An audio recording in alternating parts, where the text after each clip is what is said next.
Right now, Harry and Meghan Markle's surrogacy scandal has entered the mainstream. For Archie. As you can see here, they claim that he was born on 6th May 2019, although we still do not have this kid's still bald. Still bald and smaller than the one when they were in camp. She was also furious about the whole surrogacy business and all of the speculation. Third child at this age, she's 44 years old. I think she would need a surrogate. She also lost a child before Lily. And if she has a child... The controversy over Prince Harry and Meghan Markle's surrogacy claims has now reached a point that feels impossible to ignore. For years, the topic stayed mostly in the background, discussed quietly, rumored about, and avoided by major news outlets. That silence has now been broken. Radar Online has published a story that many mainstream outlets have stayed away from, and the claims are striking.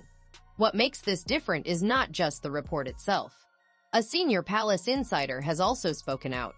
That has brought two major questions to the surface. Why is this being revealed now? And how much does the palace actually know? If insiders are right, the public story about Archie and Lilibet's births could soon face serious doubt. Until now, the issue had mostly lived online, where royal watchers and social media users argued over rumors, unanswered questions, and details they saw as inconsistent. Major media outlets were aware of those claims too, but chose not to report on them. That decision now appears to be changing. Their privacy is trumped by our right to know that no bastard is going to see. Radar Online is the outlet that finally pushed this story into the open. It did not treat the issue carefully or vaguely. It described Meghan as being caught in a surrogacy controversy that can no longer be brushed aside. But the most damaging part of the report was not aimed at Meghan directly. It focused on her father, Thomas Markle. Meghan has kept her distance from him for years, yet he is now reportedly questioning the official account of Archie's birth. That matters because he is not just another critic or royal commentator. He is her father, someone who knew her long before the fame, royal status, Netflix deals, and life in Montecito. These claims came through an interview with Samantha Markle, who said she revealed what Thomas truly believes in private. That interview broke open a subject that had stayed close for years. Radar Online also said the pressure is no longer limited to Meghan's family. According to its sources, Buckingham Palace is now under growing pressure, with calls for Archie and Lilibet to be removed from the royal line of succession. Prince Harry, Meghan Markle, and their children could be set to lose their royal titles if The demand is not for a permanent removal, but for Archie and Lilibet to be taken out of the line of succession until Meghan can prove she personally gave birth to both children. The fact that this request is even being made shows how serious the issue has become. What makes Radar Online's report important is not only the claim itself, but the fact that a mainstream U.S. outlet chose to publish it after many others avoided it. That is especially notable in a media climate where the Sussexes have shown they will strongly challenge anyone who questions their version of events. Even so, Radar Online moved forward, and that has changed the story. Once a controversy like this reaches the mainstream, it cannot easily be pushed back into silence. The report also goes beyond rumor. Radar Online says it spoke to a senior palace courtier, someone with direct knowledge of private discussions inside Buckingham Palace. According to that source, people within the palace are not shocked by the scandal. So, Radar Online writes, Prince Harry and his clout-chasing wife Meghan Markle are being rocked by a surrogate. That statement alone is striking. It suggests that while the public heard little and major media stayed quiet, people close to the monarchy had long believed something was not right. The courtier said questions about the children have existed for years, not just recently. This was not triggered by one interview or one tabloid article. It has been an ongoing issue within royal circles for a long time. The source also pointed to the unusual secrecy around Archie and Lilibet's births. From the start, both were surrounded by what was described as cloak and dagger secrecy. That is not normal for a royal birth, especially in a monarchy shaped by long traditions of openness in matters tied to succession. Because Archie and Lilibet are 6th and 7th in line to the throne, that secrecy has only deepened suspicion and kept the debate alive. The courtier's strongest point was simple. Too many questions remain, and the crisis will not end until the full truth is known. The key word was crisis. Not rumor, not gossip, not online noise, but a crisis, according to a senior palace insider. The plan was that when the Duchess went into labour, they would open the long walk, all the TV crews would go in. That's all gone by the by. This shows someone who fully understands how serious the situation is. Their message is direct. Nothing will bring this to an end except solid, undeniable proof. A spokesperson's comment or a polished PR denial will not be enough. By using the word irrefutable, they make it clear that only clear, verifiable evidence matters. The Palace insider is drawing a sharp boundary. On one side is the ongoing controversy, and on the other is actual documentation. So far, that documentation has not appeared. The next detail made the issue even harder to ignore. In some scandals, the strongest evidence comes from the person at the center of it. Here, that person was Harry. In his memoir Spare, Prince Harry wrote that they were back at Frogmore Cottage within 2 hours of Archie's birth. He included that detail himself, without seeming to consider how it might look under scrutiny. Now that people are examining everything closely, that line stands out, and the palace courtier who spoke to Radar Online pointed to it directly with a blunt response. However, the courtier confided Lady C is determined to get the truth. Meghan's nightmare isn't going away. Very few women give birth and return home within 2 hours. That is why the timeline feels hard to believe unless Meghan was not the one who gave birth. This is not coming from a random online voice or someone pushing a clear agenda. It is coming from a palace insider speaking to a major American outlet and saying Harry's own account does not make sense. What Harry may have mentioned casually has now become a key part of a controversy that is getting harder to ignore. In a normal birth, even when everything goes smoothly, the mother and baby are usually monitored for hours. Hospitals follow standard procedures.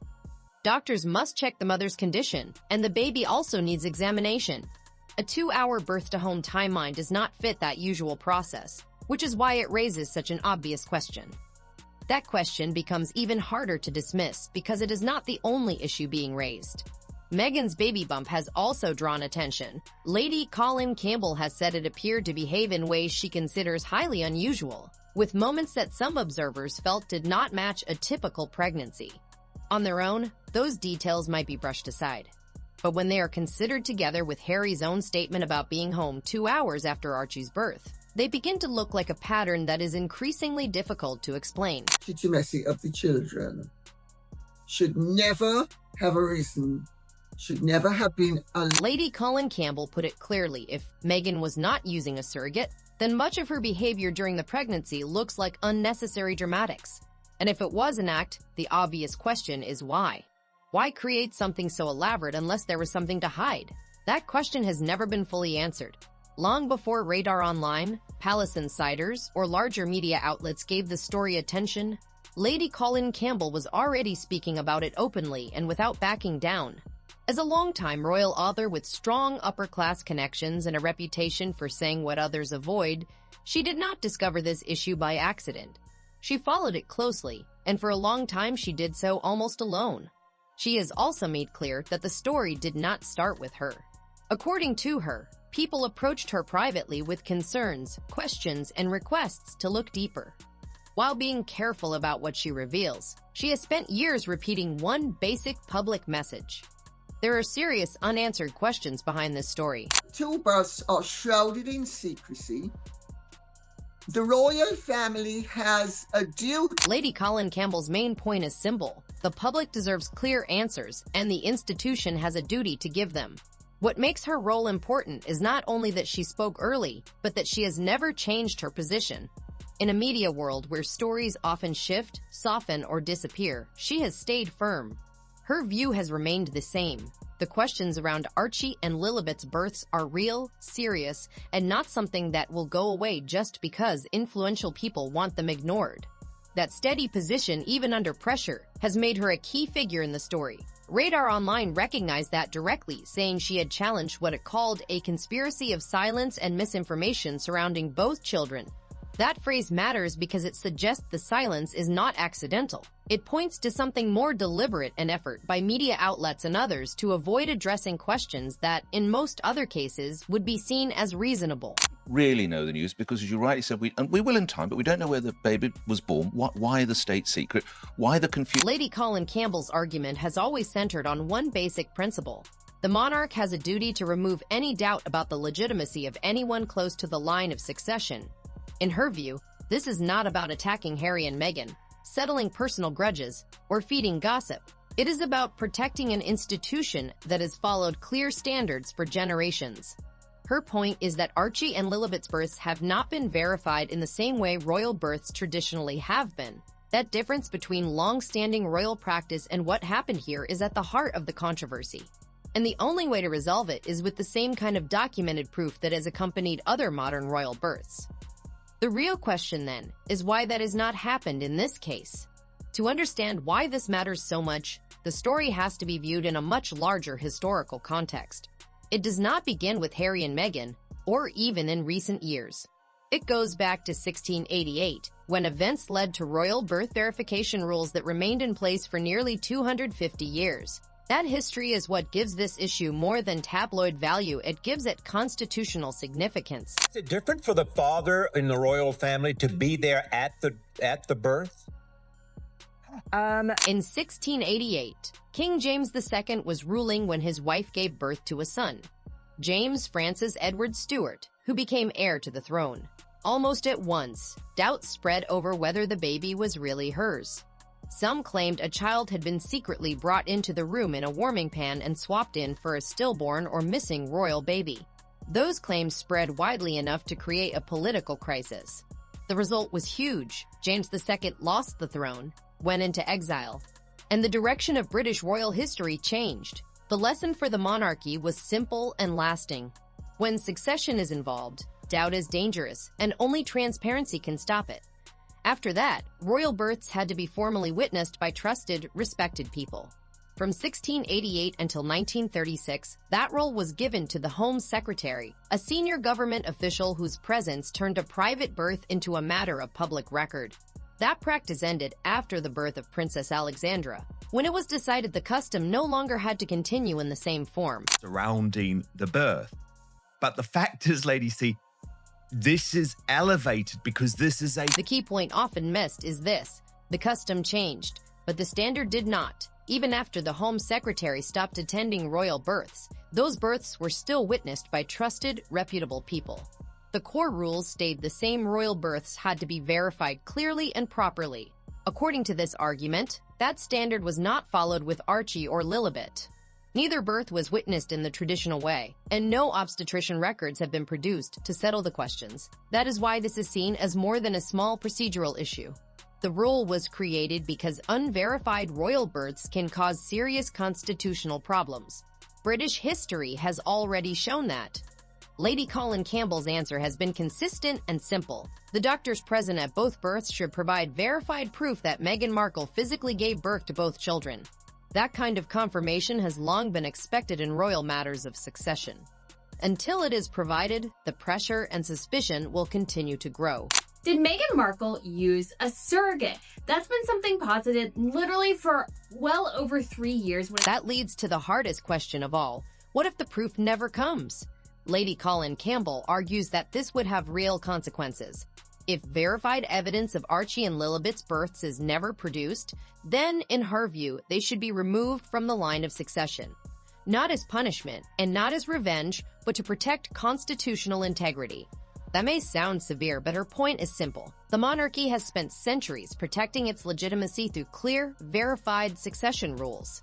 Allowing two people to remain in that line without meeting the same standard applied to everyone before them would create a serious problem at the heart of the institution. Her position is firm until Buckingham Palace provides proof that both children were born of Meghan's body. They should not remain in the line of succession. She presents this not as an attack on the children, who have no control over the situation, but as the enforcement of a rule created for a reason and upheld for more than 300 years.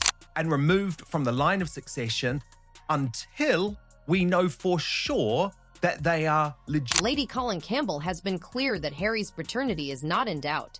She says he is unquestionably King Charles's son, and that is not part of the dispute, which she argues his place in the line of succession could still come into question because of his actions. Her point is this: if Harry knew his children were not born as the public was led to believe and still helped maintain that story, then the problem becomes constitutional. In that case, he would not be accused over his own birth, but over knowingly supporting a false account tied to the succession. In her view, that would be a serious breach of the institution's integrity.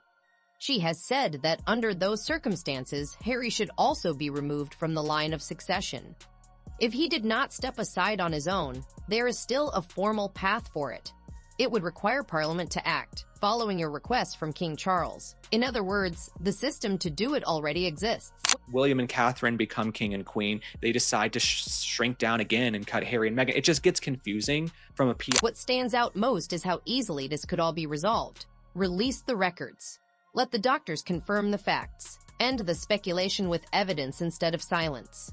The fact that this still has not happened, even after years of pressure and growing mainstream attention, says a lot. While the palace stayed quiet, someone reportedly close to the Sussexes may have tried a different approach. Attack the person raising the questions. According to the allegations, someone set up a fake GoFundMe account in Lady Colin Campbell's name, using her personal details to make it look as if she was dishonestly collecting money from the public. The account reportedly used her identity and directed donations to a bank account linked to Thomas Markle's name. This was not just random fraud. It appears to have been designed to make Lady Colin Campbell look as though she was using Thomas Markle's situation for personal profit. It was targeted, deliberate, and timed in a way that makes it especially notable. GoFundMe to shut it down. I have done it. Shortly before the fake account appeared, Lady Colin Campbell had said on television that no one could discredit her because she had nothing to hide. About 2 weeks later, a GoFundMe page was allegedly created in her name. She sees that timing as a direct response, not an accident. She did not discover it herself. Martin Robinson, chief online reporter at the Daily Mail, found it first and alerted her agent David Samuel of ASM Talent. That is how she learned someone had apparently tried to impersonate her online and damage her reputation. Lady Colin Campbell says the early warning stopped the smear before it could gain momentum. She also draws a parallel to Harry and Meghan being warned in advance when stories about them were being confirmed. She has not claimed to have proof that Harry or Meghan personally ordered the fake account, but she has said she believes one or both of them, especially Meghan, had strong reason to want her silenced. In her view, the attempt looked crude, obvious, and driven by fear rather than skill. And who would be behind the thought and idea of creating a scheme? What may matter most is what happened next. Nothing. Even though Radar Online reported that Meghan was supposedly angry, talking about legal action, and blaming Harry for failing to protect their privacy, Lady Colin Campbell says no legal threat ever came her way. No letter, no phone call, no warning, no cease and desist. Her position has stayed the same. She says she would welcome a court fight because it would force the release of the very documents that have been missing from the start. That may be the clearest reason no lawsuit was ever filed. But the effort to control the story, she suggests, did not stop with the fake GoFundMe account. There was also another episode that, to Lady Colin Campbell, showed how carefully the Sussex image is managed. On the surface, Meghan Markle's tribute to her dog Guy looked simple and heartfelt. Losing a pet is painful, and most people understand that. But Lady Colin Campbell argues that when the timing and surrounding details are examined more closely, the story begins to look less innocent and more like part of a wider pattern. Guy, Meghan's beagle, appeared prominently in her Netflix series with Love Meghan. He was presented as a loved family pet and a warm, relatable part of her public image. In that sense, the dog became part of the brand. When Guy died, the timing of the announcement quickly drew attention from people already watching closely. Lady Colin Campbell says she does not dismiss the loss itself, but she points to a different way of viewing the situation, drawing on The Sociopath Next Door by Martha Stout. The book argues that some sociopathic personalities can appear deeply attached to pets in public, yet abandon them the moment they become inconvenient. Lady Colin Campbell uses that idea to suggest the public display of affection may not tell the full story, especially when looked at alongside what she says happened with Meghan's other animals. To share that her beloved dog, Guy, has passed away, writing alongside a heartfelt video of her rescue beagle dog on. Lady Colin Campbell says Meghan had another dog that was left behind when she moved first to the UK and later from Canada to Los Angeles. The reason given was that the dog was too old to travel, but Lady Colin disputes that, saying she has traveled with dogs older than that. To her, it suggests a public show of affection, followed by quietly leaving the animal behind when it no longer fit the situation. She also questions Meghan's account of Guy's death. Meghan said the dog broke both front legs, but Lady Colin, drawing on nearly 40 years of experience with dogs, says that is an extremely unusual injury and not something she has ever seen. For her, though, the biggest issue is not the injury itself, but the timing. Guy had appeared in the Netflix show. His death was already known, and instead of handling it quietly, such as with a simple tribute at the end of the first episode, it became part of a much more public narrative. What was going on with Guy? Everything broke up on him. No explanation. Didn't care to tell us what she was going through with him. Lady Colin Campbell says Meghan did not handle Guy's death quietly. Instead, she announced it publicly, timed it carefully, and turned it into a media moment. She compares it to Meghan's letter to Thomas Markle, which was described as something meant to pull at heartstrings. In her view, both were calculated, not spontaneous. She argues the pattern is clear. Animals are highlighted when useful. Grief is used to shape the story, and emotional moments are presented for maximum effect. To her, that raises a bigger question about how Meghan manages everything else. Looking beyond each separate detail, the courtier's comments, the 2-hour timeline, the royal protocols, the fake GoFundMe, and the dog story, Lady Colin Campbell's larger point is about accountability. In her view, this is not just a scandal about surrogacy or tabloid claims.